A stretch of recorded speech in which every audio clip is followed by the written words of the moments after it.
Hello, everyone, and welcome to this roundtable titled On Photography. My name is Shoair Mavlian, and I'm the new director of the Photographers Gallery. This is my first public event, and I'm really happy to be hosting this evening for what I'm sure will be a lively and fruitful discussion.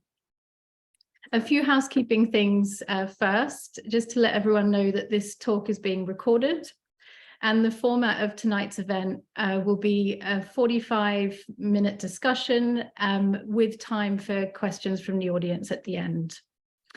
And to introduce tonight's event, I'll hand over to Anne-Marie Beckmann, who's the director of the Deutsche Börse Photography Foundation and curator of the Art Collection Deutsche Börse.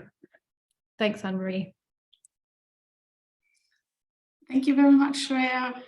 Very warm welcome to everybody joining, and of course to the speakers, and a special welcome to you, Shoair, as the new director of the gallery, and really looking forward to working together. And thanks for having me on this panel discussion. For an introduction, I'm really excited about this conversation you will have.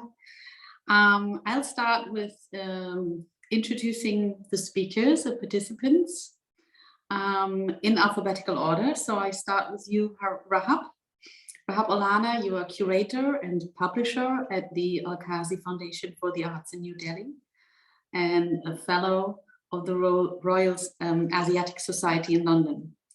So you have curated, contributed to, and edited several publications and exhibitions in South Asian photography and in transnational histories, working internationally with museums, university, festivals, and other art institutions.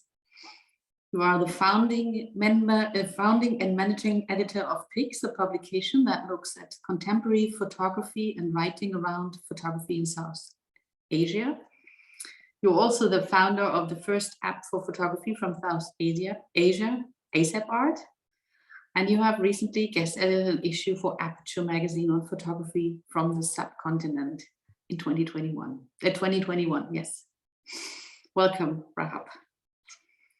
Mariama Attah, you are a photography curator, writer, and lecturer with a particular interest in overlooked histories and understanding how photography and visual culture can be used to amplify underrepresented voices.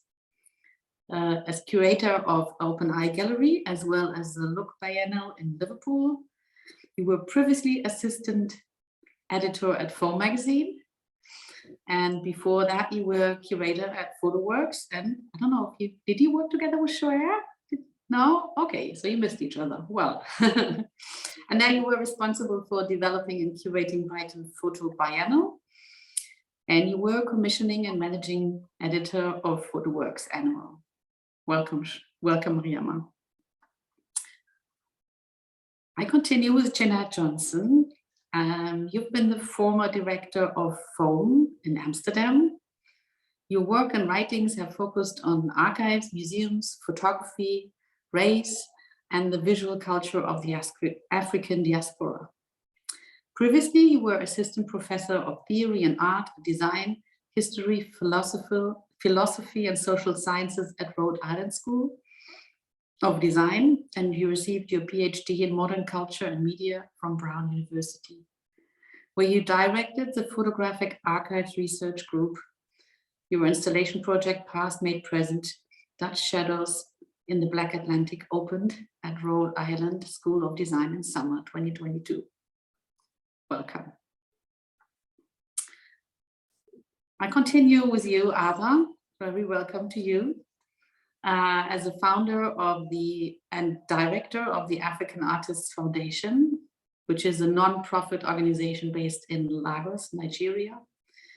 You were appointed as the interim director and head of curator at the Sites Museum of Contemporary Art in South Africa in 2018 and 2019.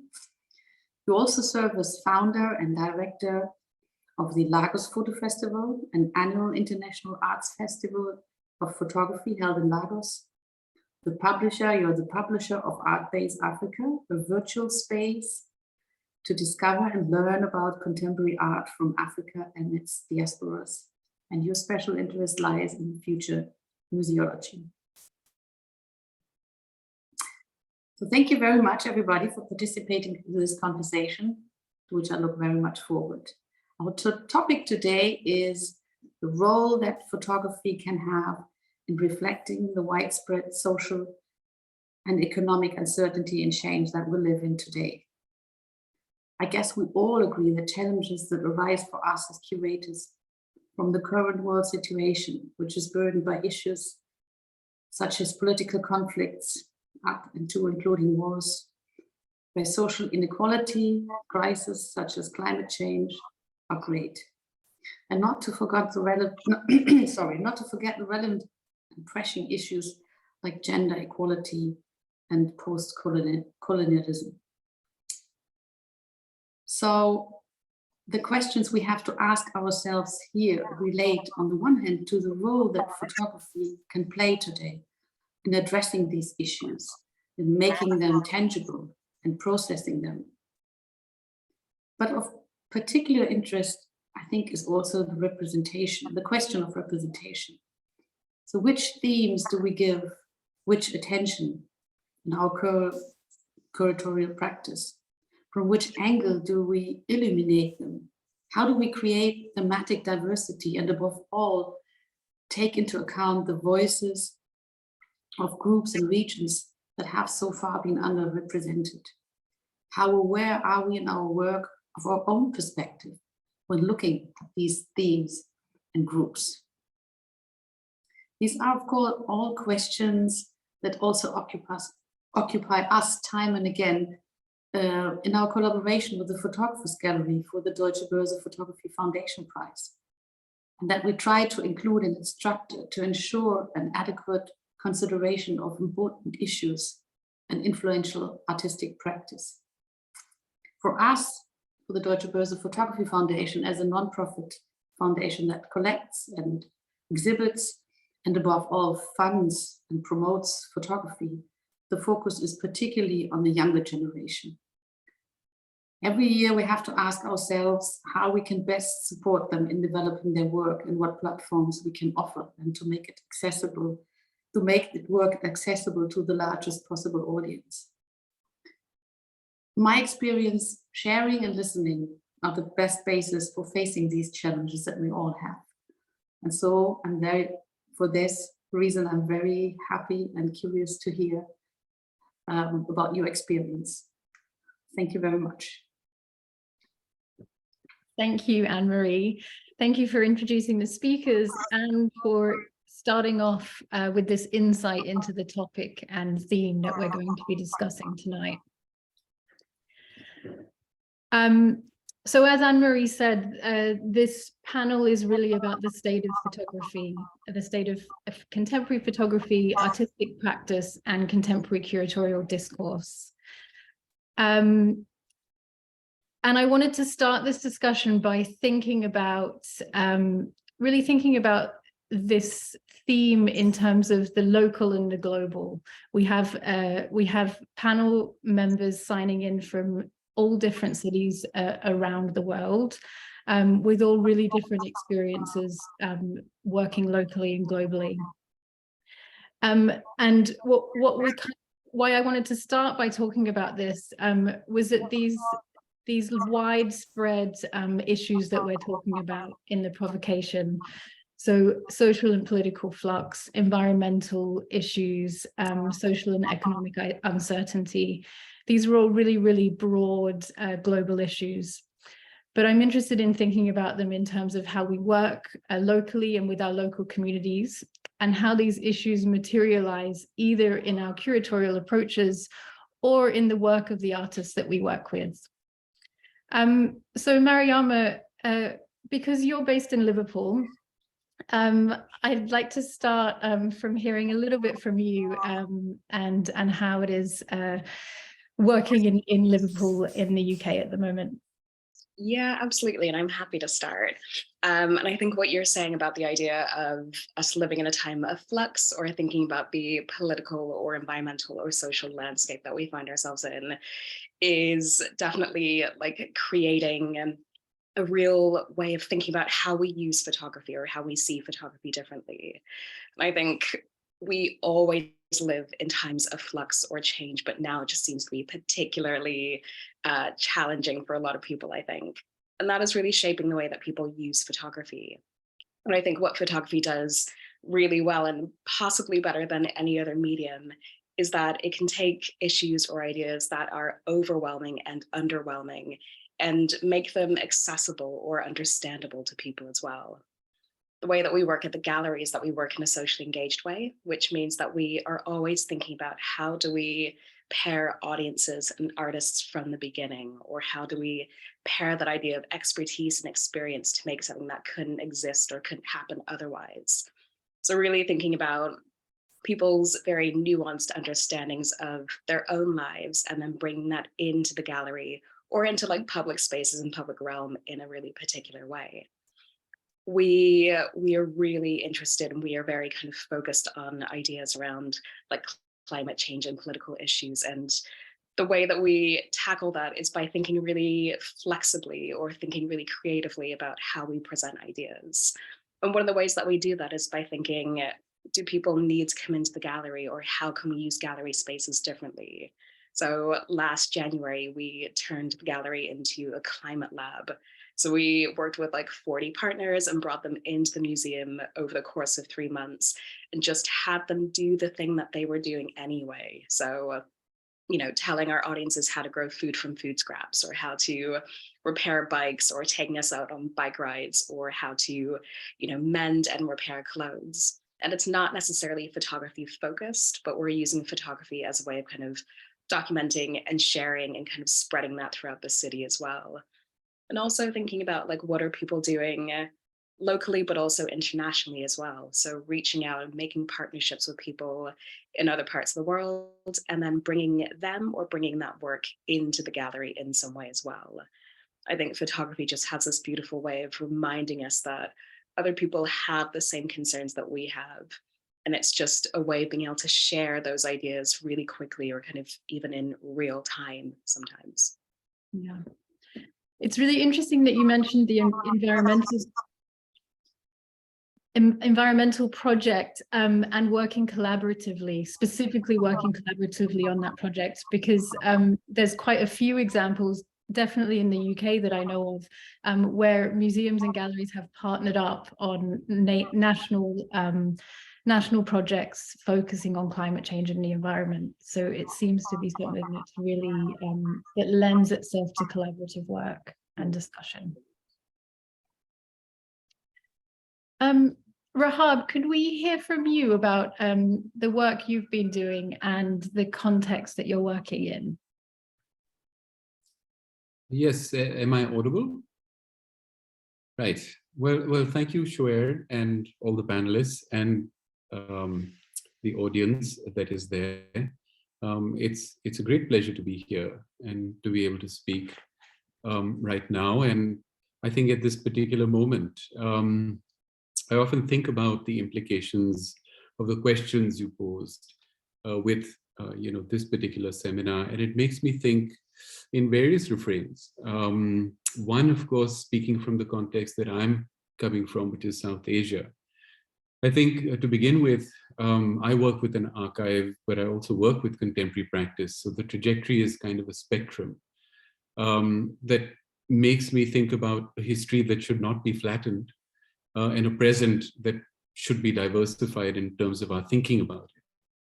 And when I come to that, I think the last time I was at the Photographers Gallery, I saw this phenomenal exhibition drawn from the archives, which was looking at sort of coffee houses. And I recall that there was a photograph of Stuart Hall.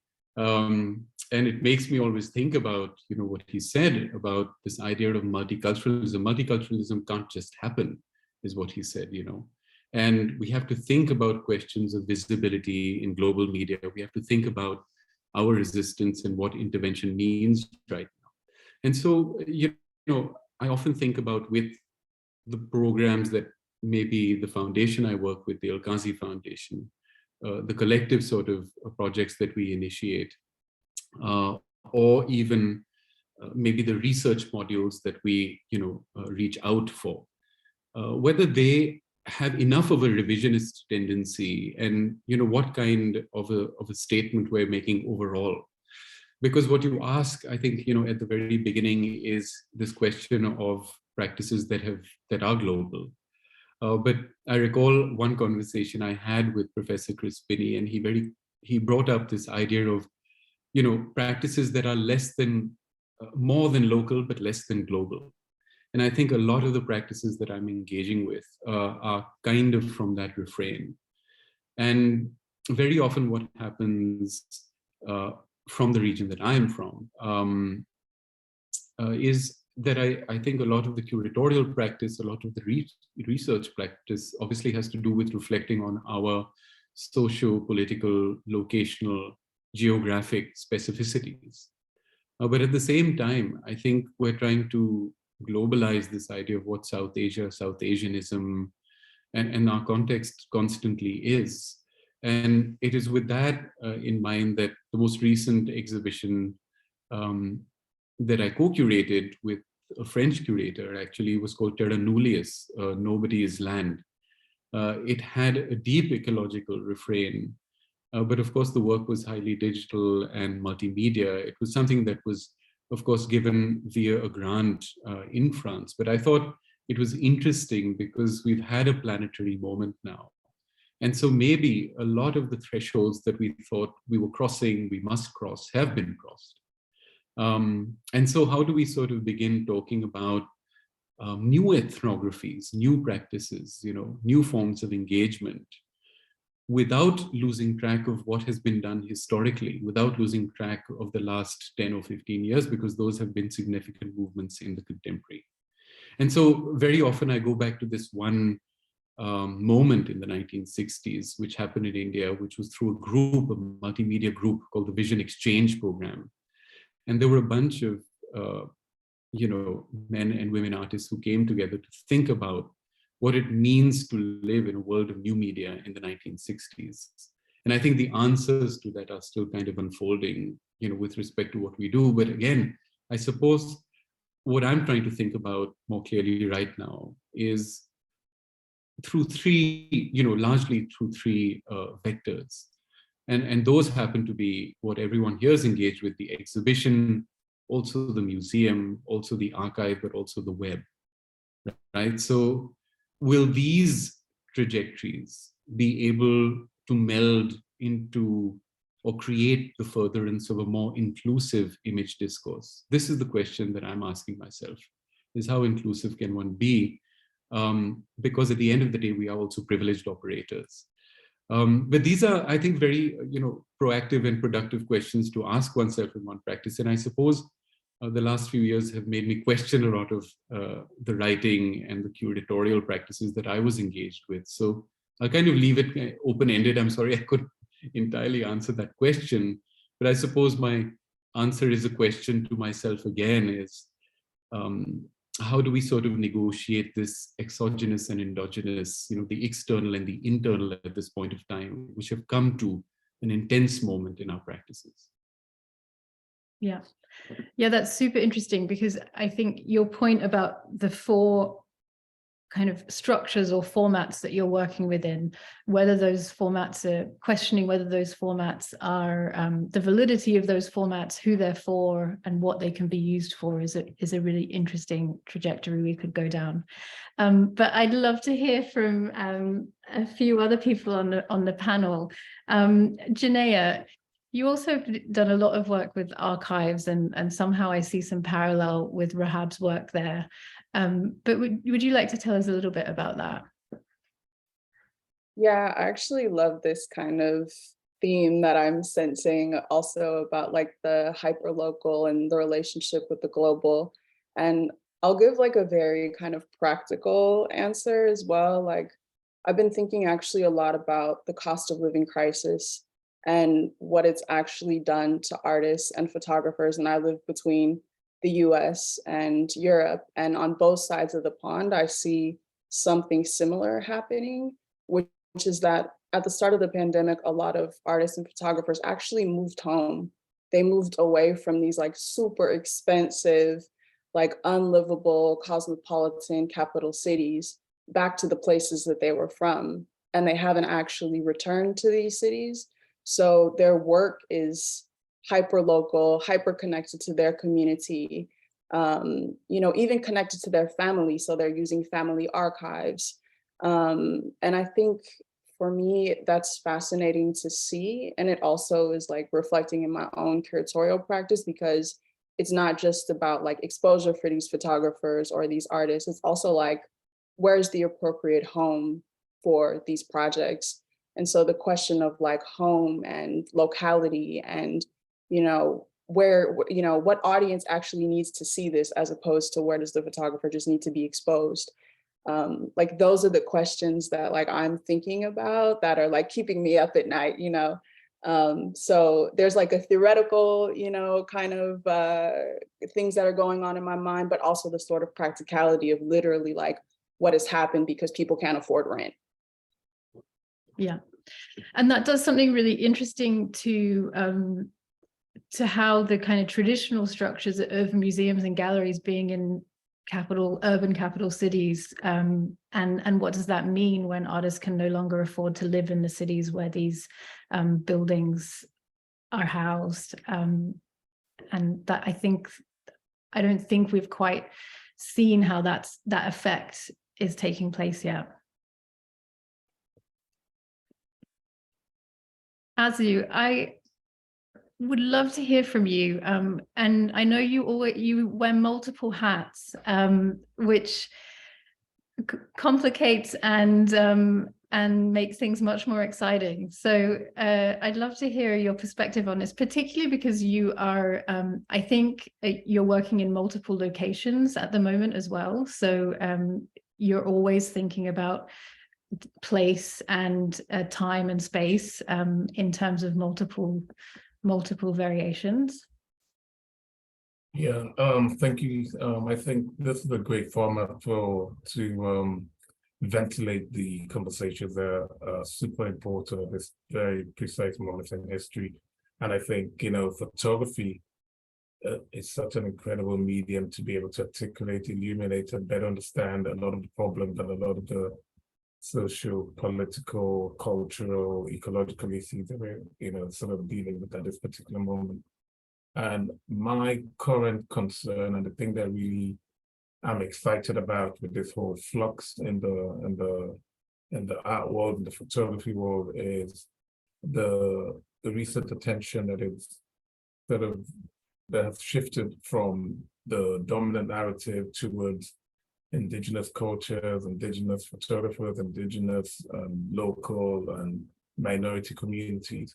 But I'm also very concerned about the auditing that we bring into the art world and into the photography world, and the very severe problems that come with that. And I think there's a lot of reductionist ideas that we all have to be very hyper vigilant about. And so, following on from Rahab's and Mariama's ideas, and also Janae's conversation about people moving home, I think there's several opportunities in the current flux in the world, but I think that the curators, the institutions, the thinkers, that we need to bring a certain level of intelligence to the current conversation. For example, I'm very interested in how the shift has gone from the hero photographer to actually focusing on the subjects, the stories that they're telling. And if we think of a photographer or an artist as a sort of conduit for the messaging or the stories that they're telling, I think it's really important that we begin to shift our audit towards the quality of the language that they deploy in telling those stories. And so I find it very problematic when people say, oh, she's white, 50 years old, so we're not interested in her work around that community. I think that sort of lazy ideology is born from the fact that for the last however many years, the shift wasn't about the people or the subjects, but on the photographer. And so we worry about who's telling the story rather than what story they're telling. And we also forget that a lot of these stories are done in collaboration with the community, at least the one that I'm interested in. And so, or the ones that, I suppose are having a real depth to them. So when we just do a quick, accounting audit and just shift them to the side, I think it's a real problem at this time. And I think as we, come together to think about how to address, the leading, issues of the day, I think it's important to find an inclusive way, and by inclusive doesn't mean we can make, my philosophy, we can make room for everyone. It's not a zero-sum game, and that's a capitalist trick that has been played on the psyche of the community, the people, of the makers, to think that one in, one out. No, we can make the table bigger, or we can build a platform that can accommodate and illuminate the stories that are important. Yeah, that's super interesting. And there's two directions we can go on. So first of all, I'll take a direction. Azu, you kind of were describing that last phrase, you were describing really about like thinking about what are different types of models that we can build and implement, that isn't about the one in, one out policy, and isn't about that traditional structure.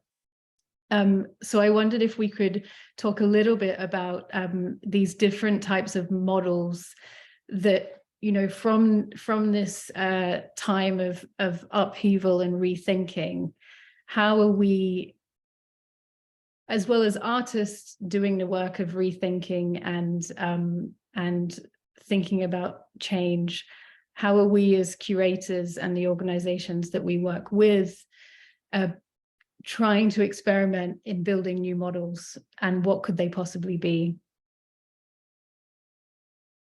Azu, I know that you have a new position. It was announced that you have a new position for a museum that's opening. I believe it hasn't opened yet, the Bureau Stedelijk. And it describes itself as this kind of mix between an art school and a museum. And I'm really interested in how your ideas about museums of the future and this new curatorial project somehow can fit into this conversation today. Yes, it's a great, and so I like to, sort of back my own ideas by, being an example for what I believe in and what I sort of advocate for.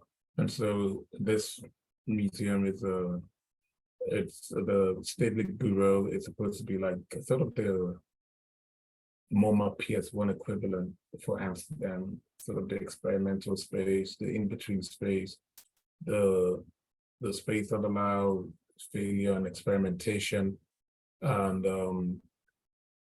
so, the way it works is I am, working in collaboration with another curator to metabolize and to open up the space to the general public and to the community. And it's an opportunity for me to really test some of the ideas that I think are important to, and I don't think they'll all work, but we are not going to jump into them without the belief that they will work. And so it's a theoretical testing ground, so sort of observatory. A lot of it will do with lots of collaboration, and lots of performative work, lots of we're also interested in publishing as a way of ventilating ideas and distributing ideas. But the key thing for me in stepping into this role is, it does not really challenge the way I've been working in the past, which allowed me to do various other things, but it allowed me to be present in a way that that allows the space to try out these new methods that I'm interested in. So I think it could be a real win-win for for the museum because I think the State Museum used to be a really important avant-garde type museum, in the 70s and 80s. It was really, and I think sometimes institutions lose that edge for whatever reason. And so we're trying to, myself and Rita Udraga, we're trying to find a way to create a sort of intellectual and moral Judas for the bigger institution, because they're actually embedded in the museum, but in a much smaller space. And so the first thing that we've done is to launch a sort of what we call a performative listening exercise.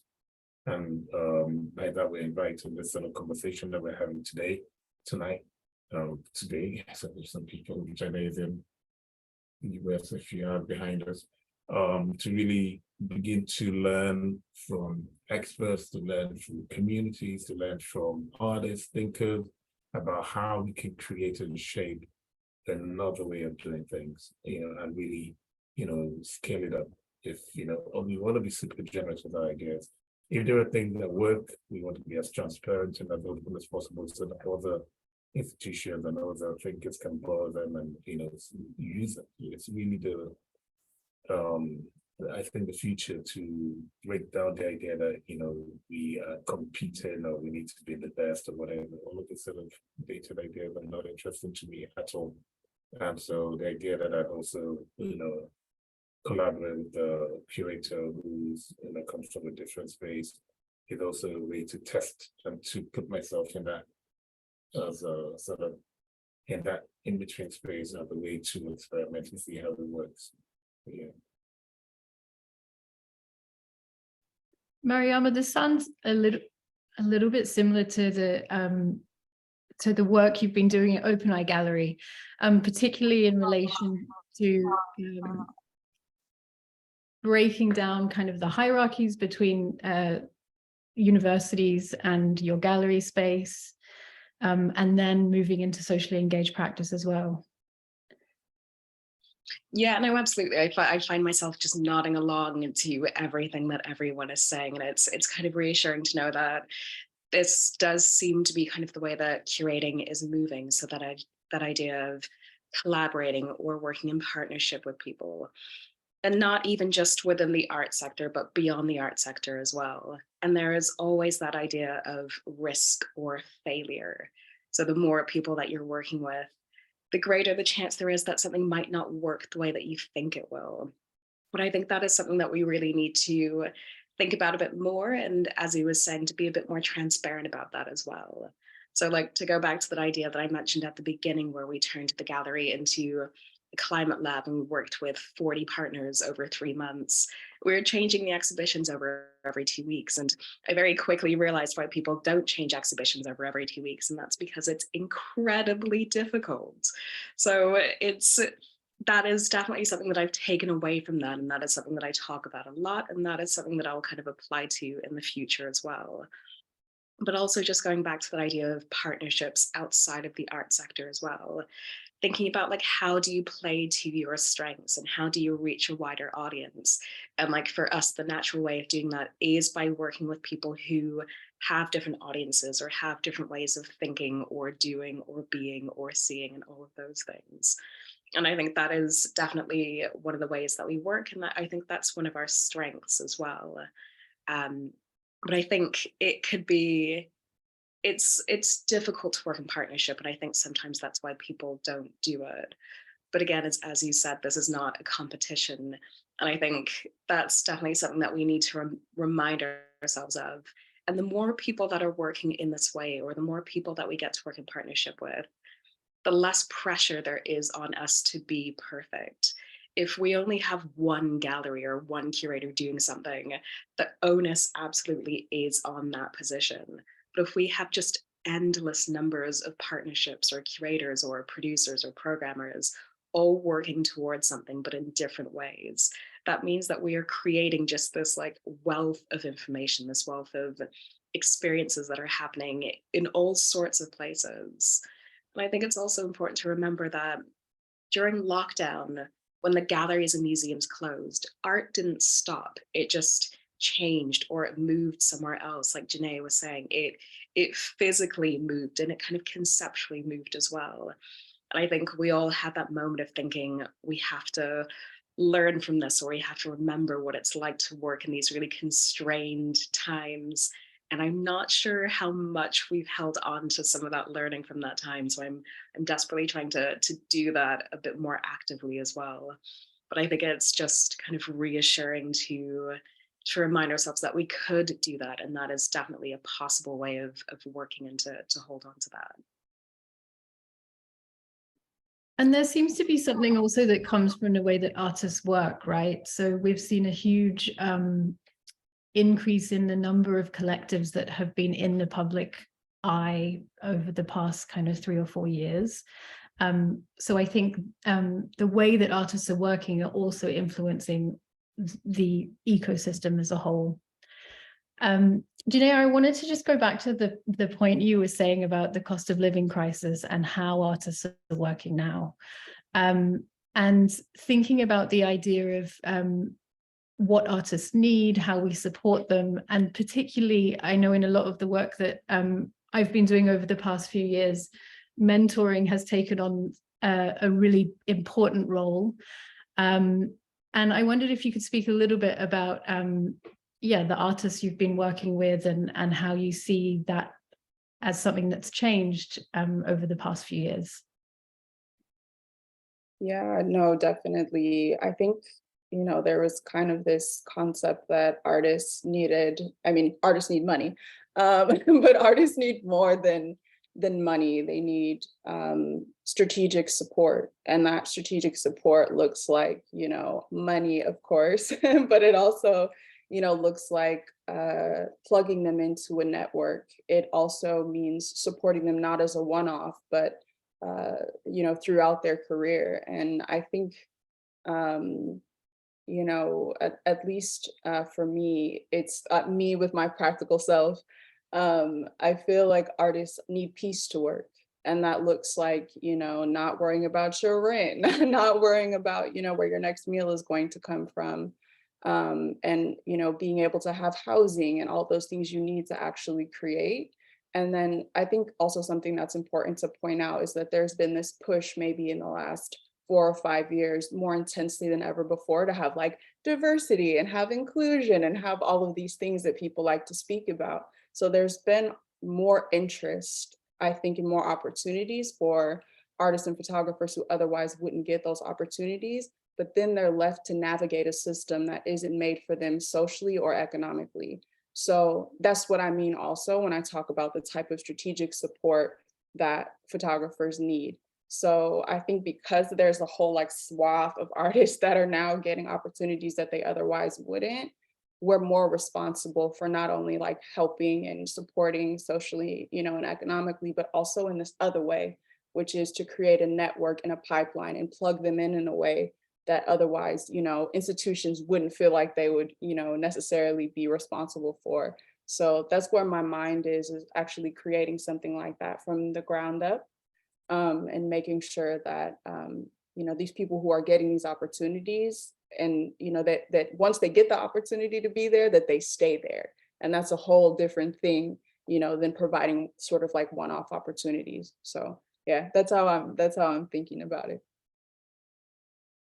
Yeah, there's something really interesting around that also in terms of like where artists' practice is heading. And maybe sometimes the ultimate pinnacle for an artist is not to exhibit in a white cube, actually. I think artists are being much more experimental in where they want to put their work, who they want to get it in front of, in what context they want to put it within. I think that's kind of related to what you're suggesting as well.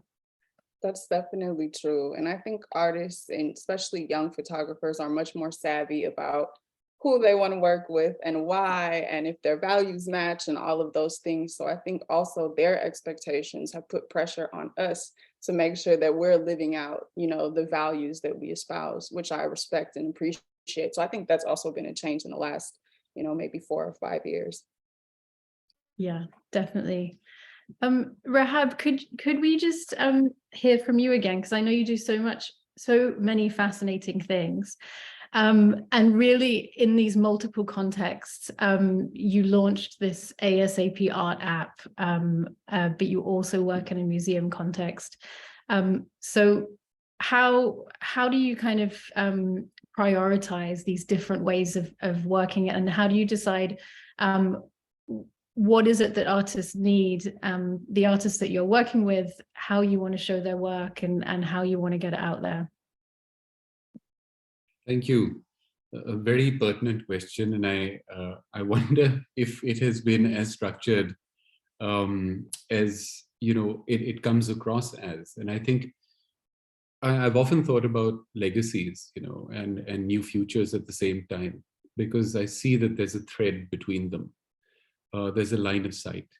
Of course, with the app, it was about expanding the critical domain. And of course, when I think about photography, art in general, of course, I also think very sort of deeply about those who have to write about it, those who have to critically engage with language and articulate it, because we're all part of the same movement, I suppose. Those who make and those who sort of ideate are both important. And of course, this is what brings ideology and metaphor and all of those fascinating sort of futures into one, trajectory. The convergences lie somewhere in the future between practices that artists have and the writings that are produced for them. Sometimes they work in parallel, sometimes they come together. And one of the most recent sort of aspects of the app, of course, has been a section which was called, which works with fiction. So we think about images, what lies, as it were, beyond the image horizon. We think about a kind of politics of the image that doesn't necessarily have to do with the politics of race and religion as we see it unfolding. We see politics as quite polemical in that sense, as virtually the gaze is a politics at work already when we start focusing on a subject. And so I guess when it came specifically to the app, it also tied in for me with the museum practice somewhere, because at the heart of it was the idea of how to create another map and another atlas of time. And the museum, with its reference to artifactual history, does that. But I think the app, with a reference to elided histories of production, for instance, also managed to do that somewhere. So I was kind of interested in that.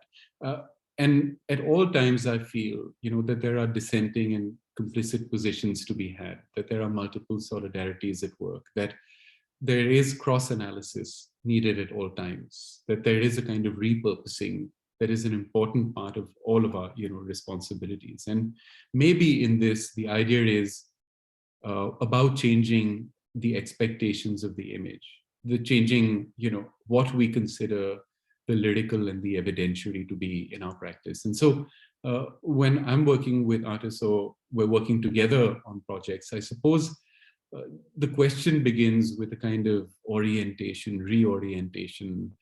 What are these syncretic pasts that we're trying to revive? And what kind of an inscription and a meta-inscription? As I work with the archive, the idea of the meta-inscription becomes very significant because we're looking at the interstices very, very often.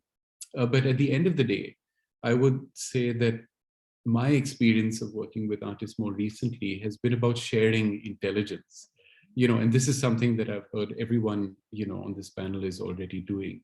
How do we sort of consider something that has a rhetorical space on the one hand, but also that, makes a difference in our real lives? Are those two binaries that exist, or can they be brought together?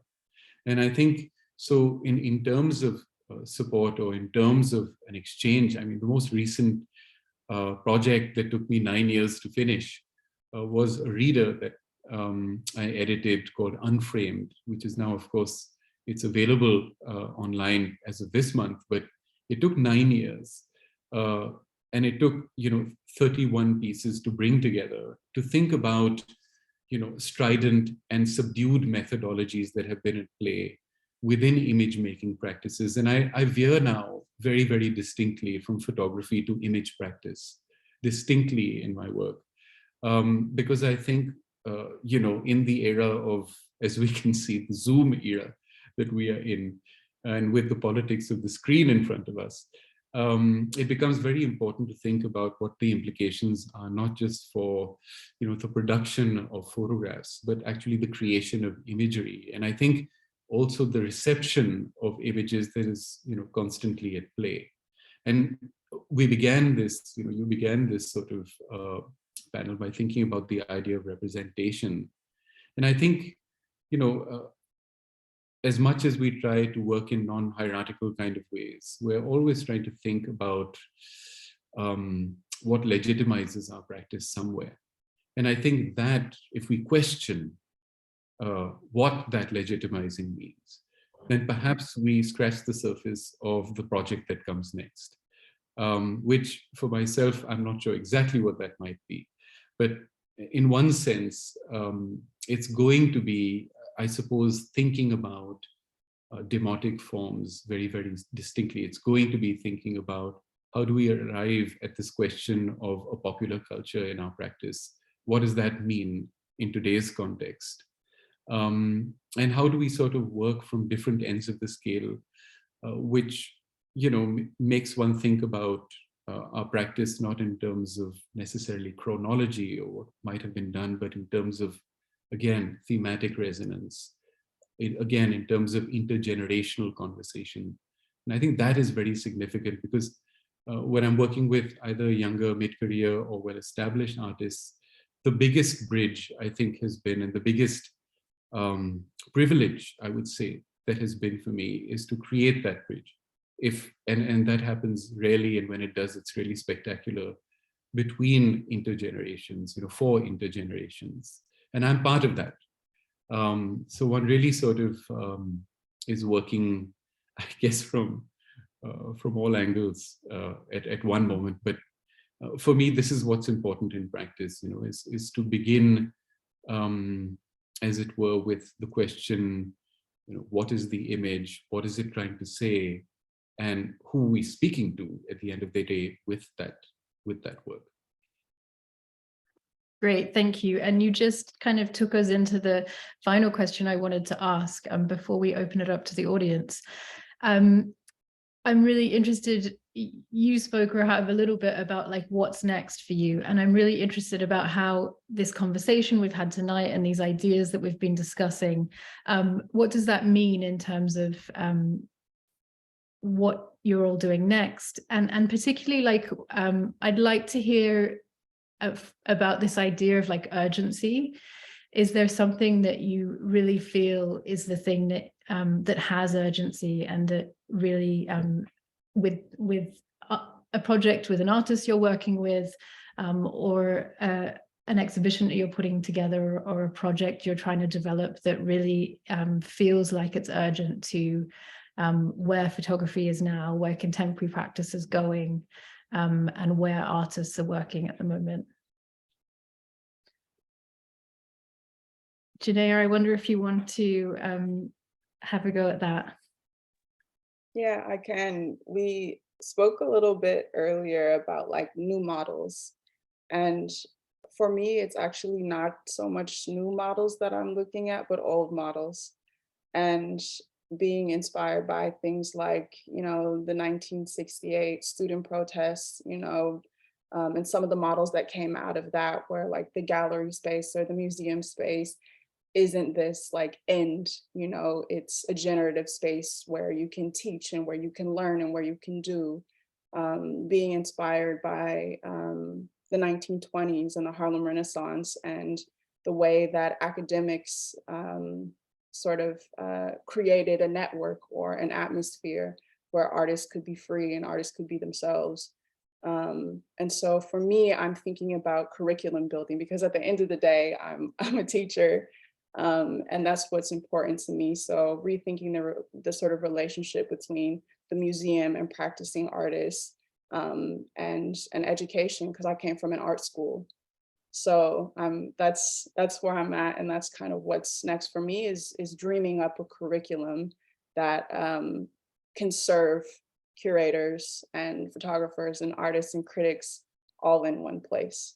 So that's what I'm thinking about.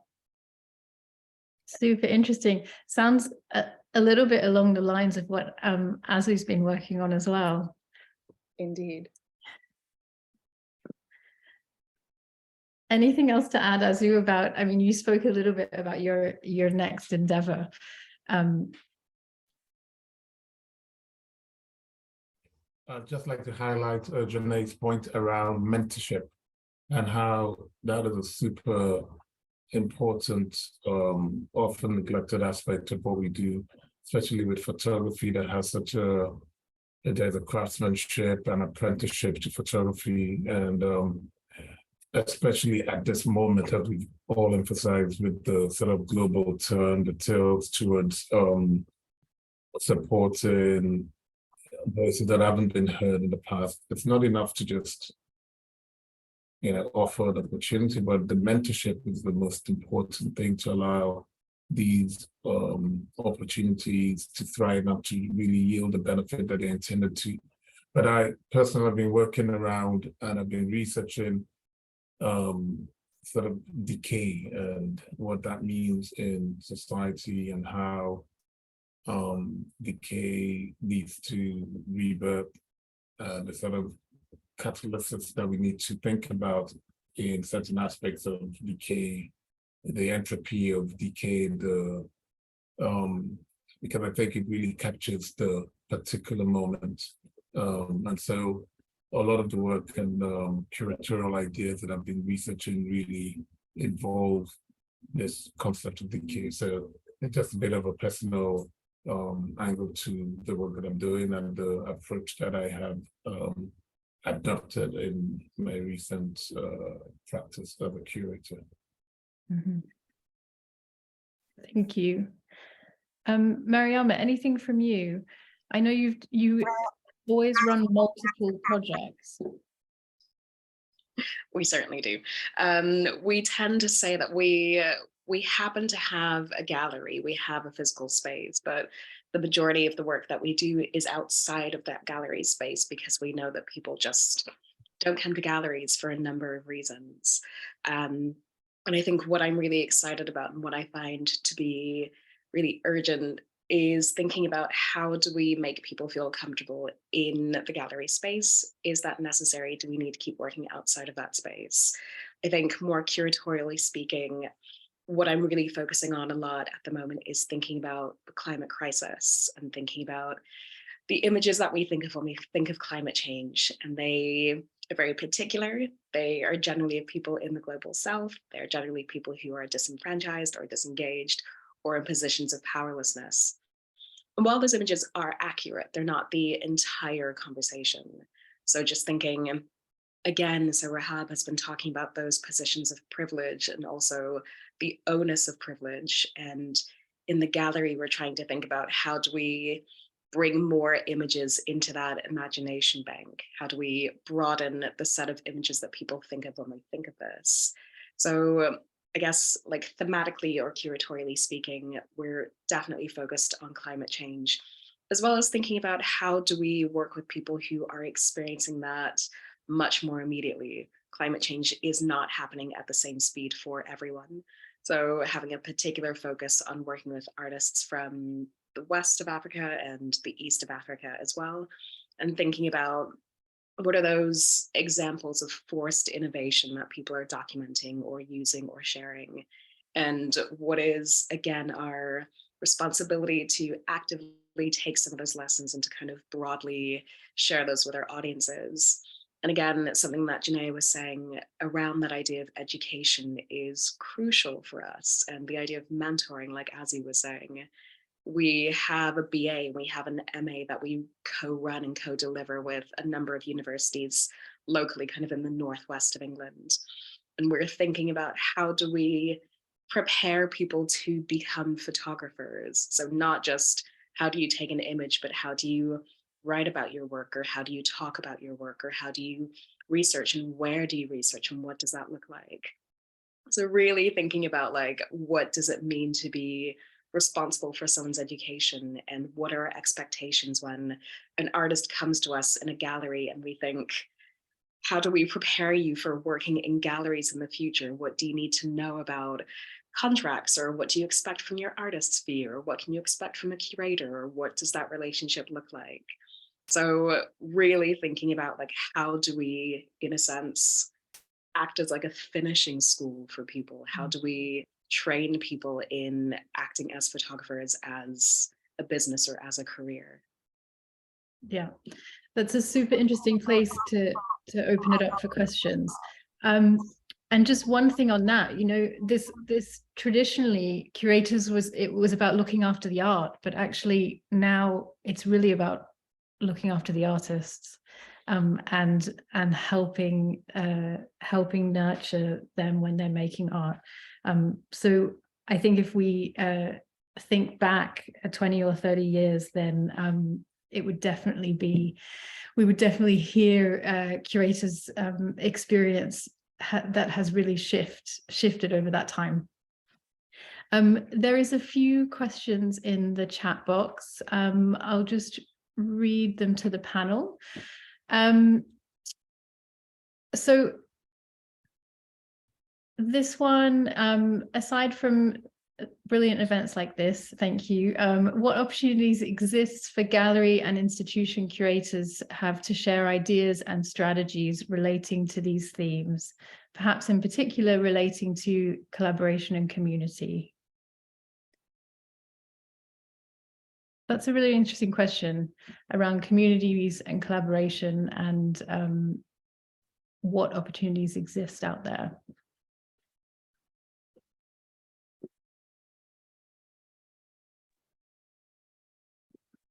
I'm going to jump in if no one wants to start with that. I don't have like a super satisfactory answer for you on that, because part of working with communities is that you have to establish a relationship with a community before you can start working with them. So one of the difficult things is that it can be really slow, and it can be that, you know, when we talk about socially engaged photography, the collaboration is part of the artistic practice. It's not just the images that the photographer takes that is the artwork in itself. It's the collaboration and the partnership. It's the, you know, the research or the learning or the sharing. That is part of the practice as well, and that can be a bit difficult to share. But when we are working with artists and communities, we are looking at how, like, what is that pairing, or what is that match, or what does the community need, and does the community even want this? I think a lot of the work, maybe I haven't explained it very well, but the community has to want this. We don't just drop a photographer in and then hope for something to kind of coalesce out of that. There has to be a real kind of match in what the photographer can do and what the communities want to do.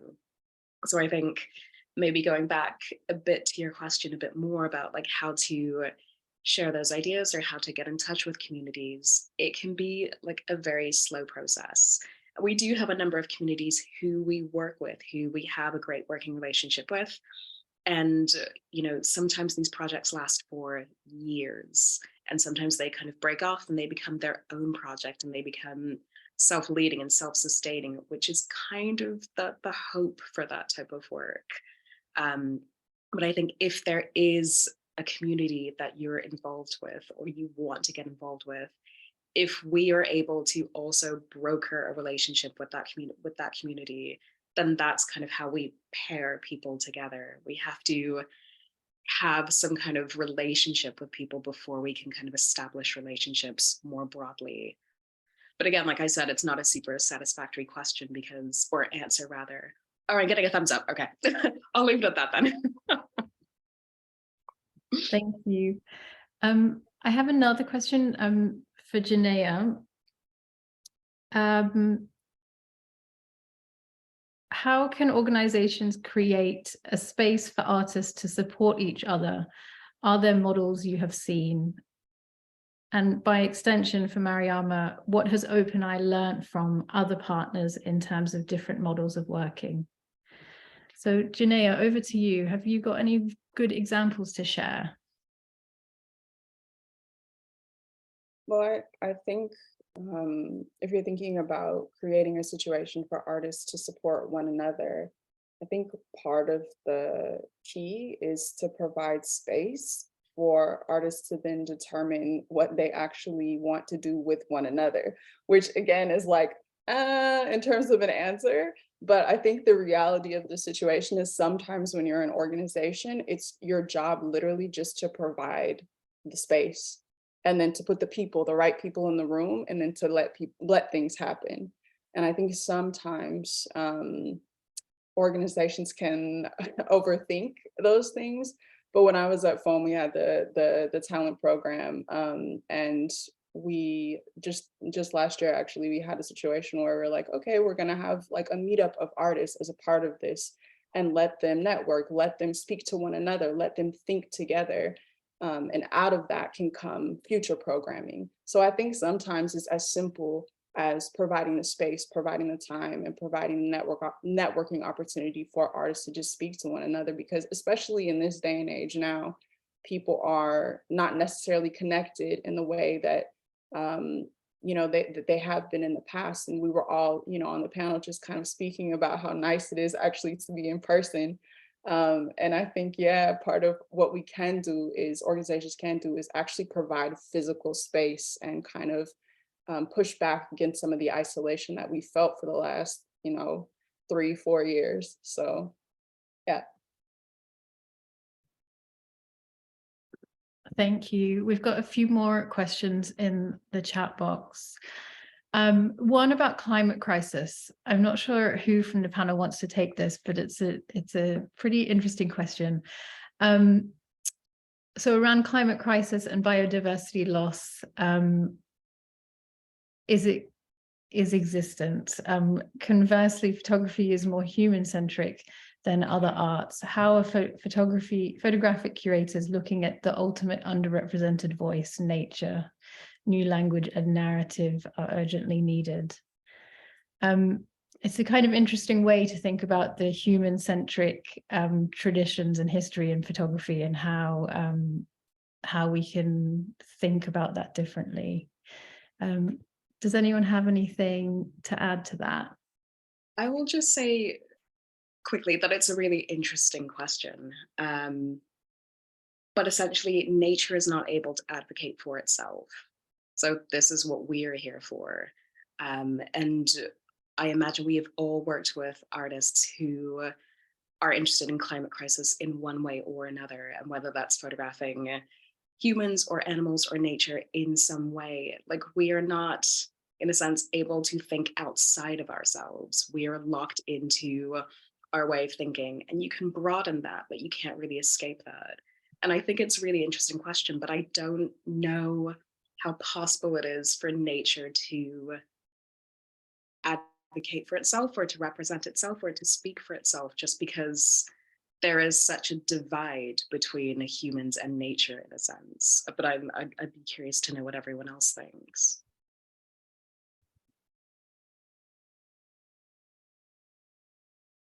Yeah, thank you for that question. It sort of makes me think a little bit about something else, maybe a little tangentially, but I think has resonance here, is that across the arts, over the last decade, if not more, there's been such a move towards decolonial politics. And I think this is interesting because at the heart of it, we're thinking about what has potential, what are the potential sort of subjects that can be brought out, that decenter and recenter us, that bring things that are, elided and not part of our thinking into a kind of focus. And it also makes me think of Agamben, the theorist, who made us question who gets to speak and who doesn't get to speak, in a certain kind of visual narrative construction. I think both of those sort of resonances, both of Agamben's idea of speaking and not speaking in decolonial politics, really does bring nature back into the focus, a kind of, as it were, Anthropocene intensity back into play. And I often think about the ways in which I've been putting exhibitions together, and a lot of nature that has crept in, as it were, is because also I've been focusing to an extent on found material, on ephemera. And so this whole idea of then the idea of, the curator, as it were, going out and making a specific selection, of trying to cherry pick, as it were, from what is the best kind of practice, is turned on its head, because you eventually come to this idea of constructing a history or constructing a narrative that has the idea of repair and restitution at the heart of it. And I think the idea of nature, the idea of bringing back that intensification into practice is very important, because after all, image objects are also somewhere drawn from that very other nature, which is it has to do with what we have been focusing on, what we have been looking at, and nature sometimes forms that background. But how do you bring it back into the foreground, and how do you make it part of the spectators, as it were, life? How is nature itself the spectator to all that the humans are doing, is a very important question, and I think turns a lot of practice on its head. And it does that because I think it makes us aware that sometimes being selective is problematic, that sometimes creating a kind of distinct line in one's practice about what one will do or how one will theorize needs to be reconsidered, because after all, nature, the very idea of nature is the idea of becoming. And what we are so engaged with in the present is this idea of creating some curatorial practice that represents ourselves as we are being, as we exist. And so it has great potential, I think, for what needs to come in the future is, give it more space and let oneself think about what might come into practice, not necessarily at all times out of design, but out of chance as well. But not to say that nature shouldn't be something that we focus on. It's just something that is, from time to time, at least in my practice, I speak personally, coming through a subconscious narrative, not always a conscious one. Thank you. Super interesting discussion. I'm just going to end with one question, and just a really question that could help all of us, I think, both artists and organizations. And it's around encouraging better communication and collaborations. Does anyone have any final words to add around that, and around ways we collaborate and work with each other, both regionally and globally?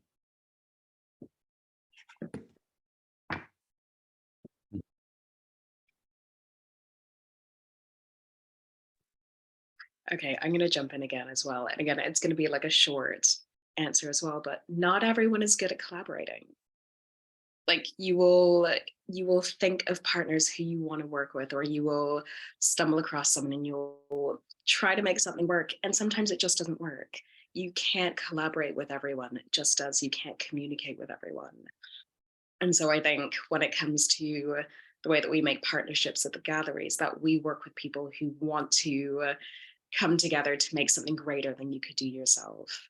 It's really about like finding people who work in a similar way, not in the sense that the work has to be similar, but just your values or the way that you approach projects or the way that you tackle obstacles has to be similar in the sense of coming together to overcome and to create something bigger. But that's asking a lot of people, and I can in one way understand how some people can't collaborate or they choose not to. But yeah, like I said, like not everyone is good at it and you can't force people into it.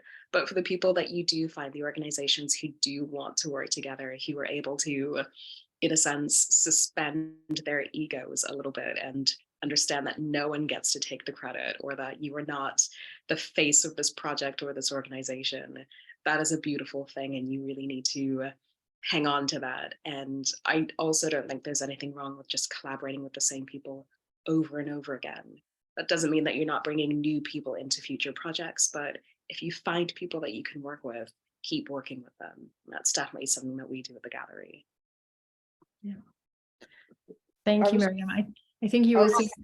Yeah. pick up on what Mariama said. No, I really, really appreciate what was said, because I feel like it also kind of overlaps with what Azu was saying about the future of the Bureau Stedelijk. Like, stuff might fail, and it might actually not work, and being okay maybe with failure is really important, or maybe ideas not panning out, or collaborations maybe not panning out, I think is really important. And it actually does make me think about something in photography, which is very medium specific. Like, photography is in some sense a collaboration with nature, with light.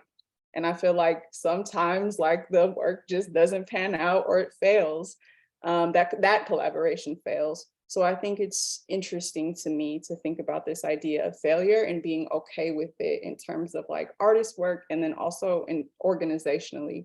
So anyway, I just wanted to say that because I love that answer so much. Anne-Marie, did you want to add something as well?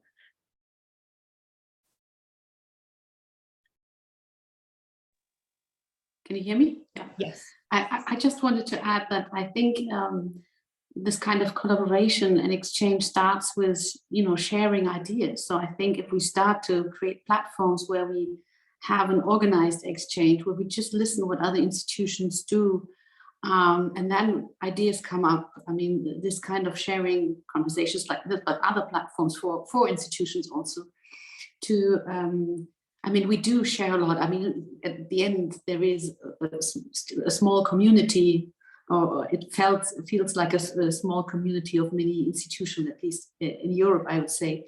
But still, there's so many things we can still learn, not by just the personal connections or networks that we have. And I think there, the great forms of collaboration could start, because you come up with new ideas. You see that you're working on the same projects or same ideas, and then the collaboration starts. I think this would be the first moment for me to think this is a starting point.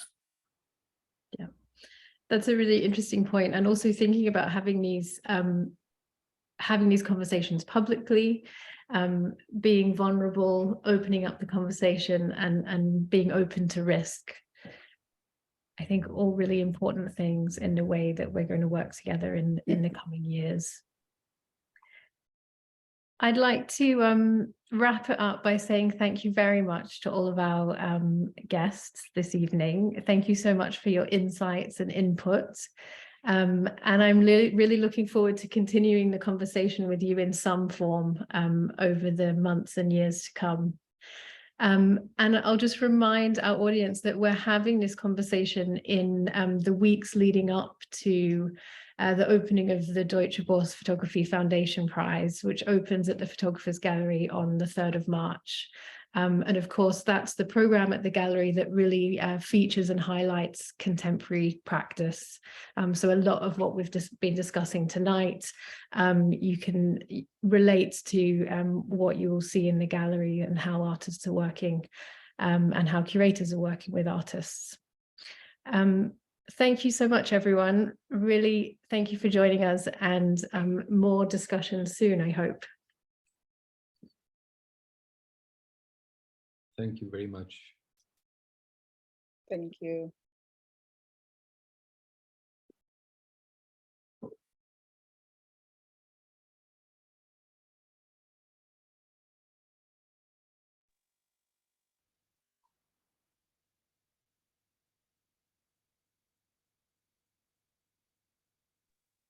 Thanks, everyone. I'll email you all separately. Thanks. So I suppose we disconnect now. I'm hanging here wondering whether